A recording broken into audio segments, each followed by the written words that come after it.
Bismillahirrahmanirrahim.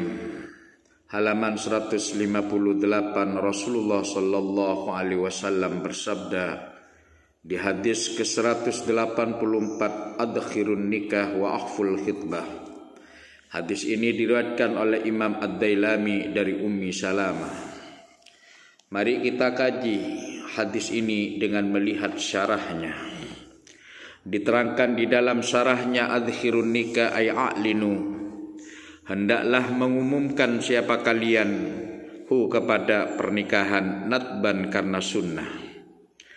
Apabila kalian melaksanakan prosesi pernikahan, maka proses pernikahan itu hendaklah diumumkan kepada orang banyak. Dengan sebuah contoh, binahwi da'watin nas, dengan seumpama mengundang orang banyak ilaihi untuk bisa menyaksikan prosesi pernikahan. Kalau bisa di dalam proses pernikahan itu wadharbid dhufuf, juga memukul hadrah, mengundang hadrah.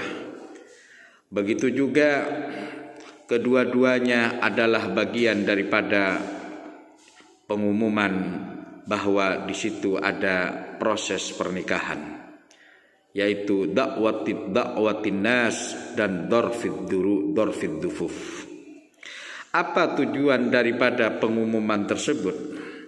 Liya'rifah, yang pertama agar supaya manusia tahu ijtima al-arusain, tahu bahwa di tempat itu telah berlangsung bahwa ada dua kemanten yang sedang berkumpul. Ala sunnatillah, berdasarkan sunnah Allah. Mereka telah mengikuti apa yang menjadi tuntunan Allah wa sunnati rasulihi, dan juga tuntunan yang diajarkan oleh Rasulullah sallallahu alaihi wasallam.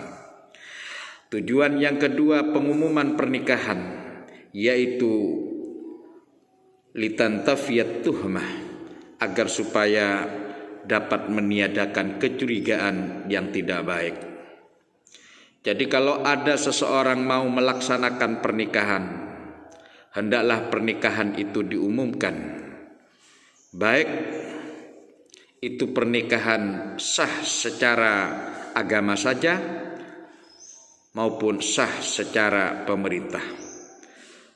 Tapi usahakan kerjakan pernikahan itu, lakukan pernikahan itu sah menurut agama, juga sah menurut perundang-undangan yang berlaku di negara Indonesia.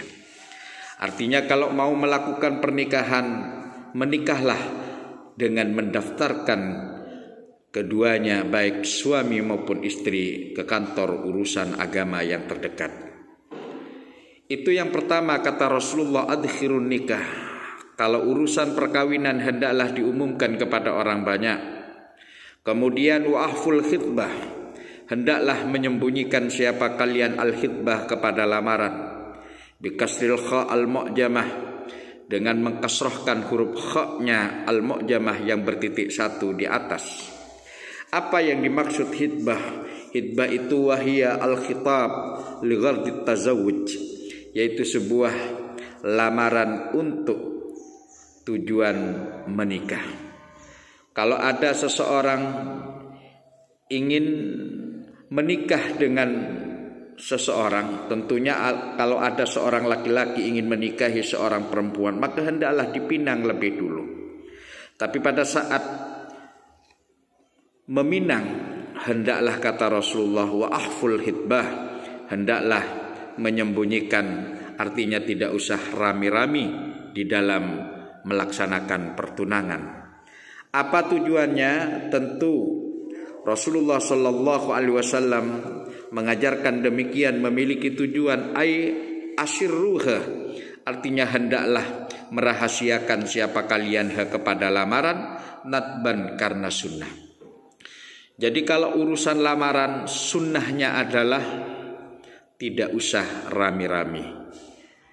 Apa tujuannya? Li'alla yas'a hasidun fi hilafi ma yuriduhul khatib, agar supaya orang yang dengki tidak punya usaha, tidak berusaha fi hilafi ma yuridul khatib, di dalam menyalahi perkara yuriduhu yang ingin kepada ma'al khatibu, siapa orang yang meminang.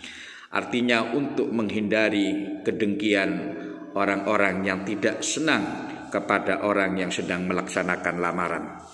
Wa taqaddam, telah lampau keterangan ini. Wa taqaddama, dan juga telah berlalu, istainu, hendaklah. Wa taqaddama istainu, dan telah berlalu apa? Istainu ala injahil hawaij bil kitman fa inna kulla dzi ni'matin mahsud. Artinya apa? Istainu, hendaklah minta tolong siapa kalian, ala injahil hawaij, atas kesuksesan beberapa kebutuhan, bil kitmani, dengan disembunyikan. Artinya apa? Apabila kalian sukses di dalam melakukan satu hal yang diinginkan, maka hendaklah disembunyikan. Jangan bicara kepada orang lain. Kenapa? Fa inna kulla dzi ni'matin mahsud, karena sungguhnya setiap orang yang memiliki nikmat, mahsudun, ialah pasti ada orang yang dengki, iri, pasti ada orang yang tidak senang pada saat ada orang lain diberi nikmat oleh Allah Subhanahu wa taala. Yang mana meminang seseorang yang dicintai itu juga bagian daripada nikmat yang Allah berikan. Demikian sebuah hadis ini diriwayatkan oleh Ad-Dailami dari Ummu Salamah radhiyallahu an. Hadisun dhaif lakin lahu syawahid yahsunu biha. Hadis ini ada yang mengatakan hadis dhaif, ay hadza hadisun dhaif lakin lahu syawahid yahsunu biha. Akan tetapi hadis ini memiliki bukti-bukti yang membuat menjadi hadis ini berada di dalam posisi hadis hasan. Demikian pemahaman terkait hadis Rasulullah sallallahu alaihi wasallam, adkhirun nikah wa ahful khitbah, hendaklah umumkan pada saat melakukan pernikahan, dan hendaklah jangan rame-rame pada saat meminang orang yang dicintainya. Demikian, mudah-mudahan menjadi ilmu yang barokah, menjadi ilmu yang bermanfaat, sehingga kita bisa mengamalkannya. Amin, Allahumma amin. Dan mudah-mudahan kita diberi kemampuan untuk tidak menyalahi apa yang telah disabdakan oleh Rasulullah sallallahu alaihi wasallam. Demikian, wassalamualaikum warahmatullahi taala wabarakatuh.